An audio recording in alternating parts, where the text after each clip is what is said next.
আজকে এই বৃষ্টির দিনে রবিবার আমরা চলে যাচ্ছি কোথায়? শ্যামসুন্দরী মায়ের কাছে। অনেকদিন ধরেই যাওয়ার ইচ্ছে ছিল, তো সকালে হুট করে ও বললো রিস্তা পাকা করতে। হ্যাঁ, হুট করে ও বললো যে তো সকালবেলাও বললো, শোনার পর থেকে ইচ্ছে করছিলো যে যাই, তো ওই জন্য দুপুরবেলা বেরিয়ে পড়লাম খাওয়া দাওয়া করে। বেসিক্যালি প্রচুর বৃষ্টি পড়ছে, তো ওলা বুক করেছি। এখন আমাদের মেট্রো করে যেতে ইচ্ছা করছে না, আর সবাই স্যালারি এসছে তো। হ্যাঁ, টাকাটা এখন ওড়াতে হবে, অনেক বড় লোক তুই, আমি লিমিটেড দিচ্ছে। একদমই না, টাকাটা তুই দিবি। ক্যান্সেল কর, কার ফোন থেকে করা আছে, ক্যান্সেল কর। তো উঠে পড়েছি গাড়িতে উঠতে গিয়ে অনেকজন মাথায় লেগে গেছে। পোলিও কম খেলে ছোটবেলায় যা হয়। আরেকজন এত বেশি পোলিও খেয়ে নিচ্ছে যে লুজ মোশন হচ্ছে, 10 বার ধরে সকাল থেকে চলে গেছে। আমি অ্যাকচুয়ালি কাল রাতে অনেক বাসি খাবার খেয়ে নিয়েছিলাম। তো ঠিক আছে, চল দেখা হচ্ছে করে মন্দিরে গিয়ে।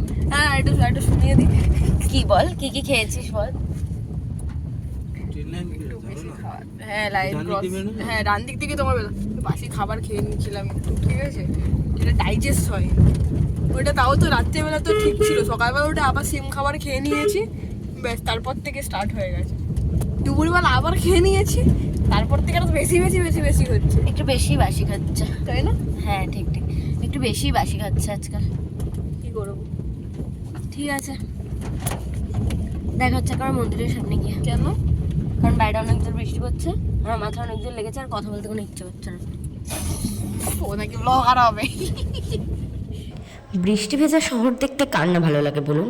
তাই আমরাও গাড়ির ভেতর থেকে গান শুনতে শুনতে এই বৃষ্টি ভেজা বিকেলটাকে দেখতে দেখতে চলে যাচ্ছিলাম মা শ্যামসুন্দরীর কাছে। কিন্তু সত্যি কথা বলতে গাড়ির ভেতরে বসে বৃষ্টি দেখাচ্ছে, গাড়ির বাইরে গিয়ে বৃষ্টিটা আমরা অনেক বেশি প্রেফার করি। কিন্তু কি করা যাবে, এই বৃষ্টির মধ্যেই আমরা পৌঁছে গেলাম মা শ্যামসুন্দরীর কাছে। সেখানে গিয়ে মায়ের জন্য আমরা কিনে নিচ্ছিলাম জবা ফুল, চাল আর কলা। আপনারা জানেনই তো আমাদের মা শুধু চাল আর কলা পেলেই খুশি, কিন্তু পেমেন্টটা করতে গিয়ে হলো সমস্যা।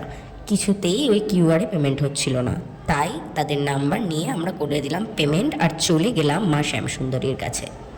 আপনারা হয়তো সবাই জানেন যে শ্যামসুন্দরী মা এখন তার নিজের স্থানে নেই, তাকে নিয়ে চলে যাওয়া হয়েছে অন্য স্থানে অনেক কারণের জন্য।